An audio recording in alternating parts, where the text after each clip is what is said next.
2003 December ആണെന്നാണ് എൻ്റെ ഓർമ്മ. ഞാൻ ഫസ്റ്റ് സൗദി അറേബ്യയിൽ വന്ന സമയം. ഇത് കാലി സ്ഥലമായിരുന്നു. ഇതിൻ്റെ ബാക്കിൽ കാണുന്ന കുറച്ച് ബിൽഡിങ്ങുകൾ കണ്ട, അവിടെയും കൂടി കാലി സ്ഥലമായിരുന്നു. ഇപ്പെല്ലാം വന്ന് പുതിയ ബിൽഡിങ്ങാണ്. വണ്ടി നിർത്തുന്ന സ്ഥലമായിട്ട് നട്ടുവെച്ച മരങ്ങളാണ് കണ്ട. 6 മരം നട്ടിന്.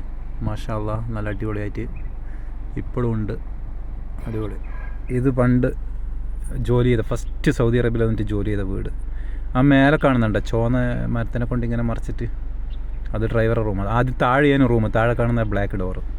അപ്പോൾ അത് തീരെ സൗകര്യമില്ലാത്ത ഒരു ബെഡിൻ്റെ ഒരു കാല് ബാത്റൂമിട്ടുള്ളില്ല. അങ്ങനെ കഫീലിനോട് പറഞ്ഞിട്ട് മേലെ റൂം എടുപ്പിച്ചാണ്. എനിക്ക് വേണ്ടി എടുത്ത റൂമേനോ. ഇപ്പോൾ അവിടെ വേറെ ഡ്രൈവറുണ്ട്. അപ്പോൾ അങ്ങനെയാണ്. ഇതാ 23 കൊല്ലം മുമ്പ്, 24 കൊല്ലം, ഏതാണ്ട് 24 കൊല്ലത്തിൻ്റെ മുമ്പ് നട്ട മരങ്ങളത്. അത്രയും പഴക്കം ഉണ്ടായി. അന്നേരം ഇവിടെയെല്ലാം അങ്ങനെ ഭയങ്കര ചൂടും മരുഭൂമി പോലെയായിരുന്നു. വണ്ടി പോലും നിർത്താൻ സ്ഥലമില്ലായിരുന്നു എവിടെയും.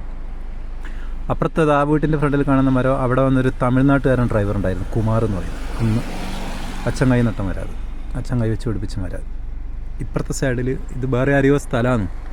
അന്നത്തെ സമയത്ത് എന്നോട് കഫീൽ പറഞ്ഞ് അവിടെ നട്ടോ, അഥവാ സ്ഥലത്തിൻ്റെ ആൾ വന്നിട്ട് പ്രശ്നമാക്കുകയാണെങ്കിൽ നമുക്ക് ഒരിക്കാം, പക്ഷെ മരമല്ലേ ആരും പ്രശ്നമാക്കില്ല എന്ന് പറഞ്ഞിട്ട് അങ്ങനെ നട്ടിയാൽ കുറേ നാളിത് മെയിൻറ്റെയിൻ ചെയ്യലുണ്ടായിരുന്നു. കട്ട് ചെയ്ത് നല്ല വൃത്തിയാക്കലുണ്ടായിരുന്നു. ഇപ്പം കട്ട് ചെയ്യലൊന്നുമില്ല തോന്നും, പക്ഷേ നല്ല അടിപൊളിയായിട്ട് നിൽക്കുന്നുണ്ട് മാഷാ അല്ലാ.